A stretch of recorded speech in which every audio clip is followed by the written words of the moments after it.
Messieurs les officiers généraux, Madame, Messieurs les officiers généraux, officiers, sous-officiers, gradés, gendarmes, gendarmes auxiliaires, chers invités, c'est toujours avec plaisir et fierté que je viens à la rencontre de nos forces de défense et de sécurité, à l'instar de la cérémonie qui nous réunit ici à la légendaire caserne Samba Diéry Diallo pour procéder à l'inauguration de l'état-major du haut commandement de la gendarmerie nationale et direction de la justice militaire.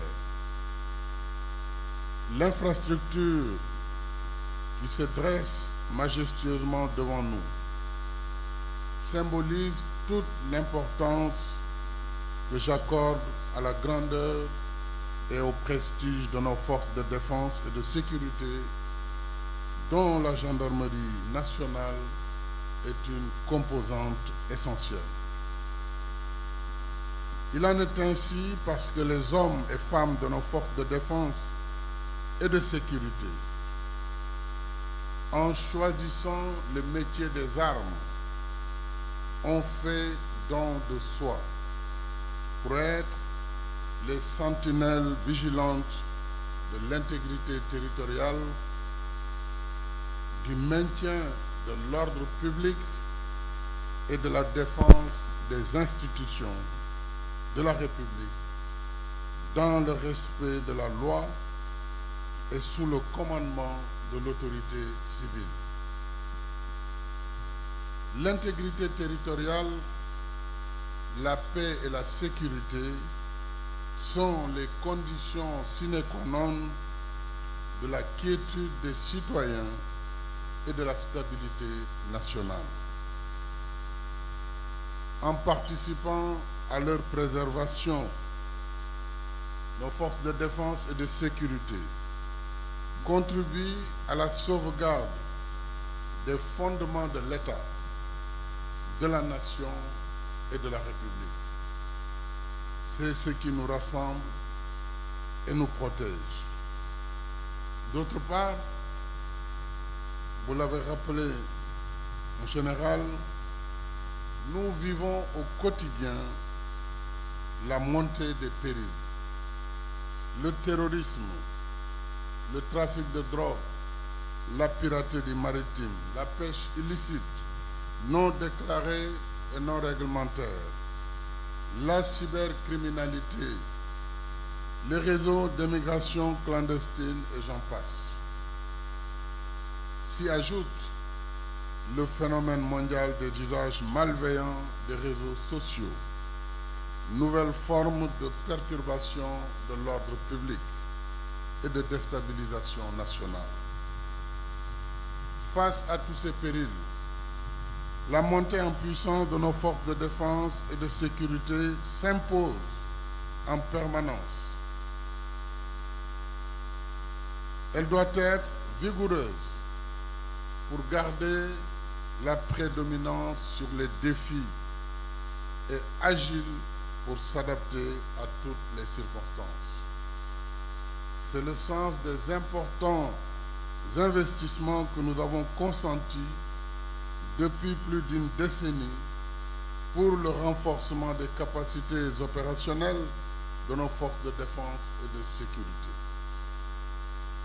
Parallèlement, la gendarmerie nationale a vu ses effectifs tripler en 12 ans, ce qui lui permet aujourd'hui d'opérer un maillage complet du territoire national. Ainsi, la gendarmerie territoriale dispose désormais de 9 légions, 6 sections de recherche, 25 compagnies et 195 brigades. Quant à la gendarmerie mobile, elle compte 60 escadrons de manœuvre pleinement opérationnels, soit 18 escadrons répartis en groupements mobiles et groupements blindés au sein de la Légion de gendarmerie d'intervention. Aussi, nous avons 42 escadrons de surveillance et d'intervention répartis sur l'étendue du territoire national. S'agissant du centre de renseignement et des opérations, il dispose d'une infrastructure moderne, équipée de matériel de dernière génération et bénéficie du soutien opérationnel de l'escadrille de drones et d'appui de la Légion de gendarmerie de l'air et des transports aériens. Le nouvel état-major du haut commandement que nous inaugurons aujourd'hui s'inscrit dans cette dynamique de montée en puissance, parce qu'il est la tête pensante de la gendarmerie. L'état-major du haut commandement doit être au diapason de ses missions régaliennes de réflexion, de planification et de conception stratégique inhérentes aux activités de plus en plus diverses et complexes de la gendarmerie nationale. Grâce au regroupement des structures décisionnelles, la gendarmerie dispose désormais d'un cadre propice à son action. Cet état-major flambant neuf donne un nouveau souffle de modernité et de vitalité à notre gendarmerie nationale. Elle le mérite en reconnaissance de sa réputation d'excellence, appréciée au sein et au-delà de nos frontières. Vous venez de le rappeler à juste titre, mon général. Dans le même esprit, je soutiens la vision de renforcement des effectifs de la gendarmerie pour atteindre les 35 000 hommes et femmes à l'horizon 2025 et l'atteinte de vos objectifs pour l'horizon 2035. C'est la demande sécuritaire même qui nous l'impose et nous ne devons pas nous méprendre. Les périls vont s'accroître et se complexifier, exigeant en conséquence une mise à jour continue des effectifs, équipements et méthodes opérationnelles.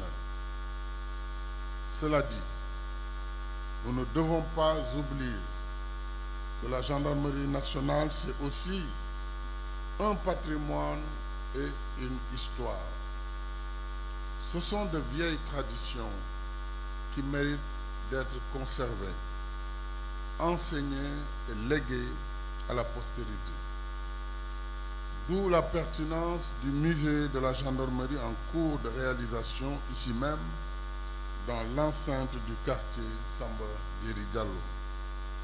C'est une belle initiative que je salue et soutiens.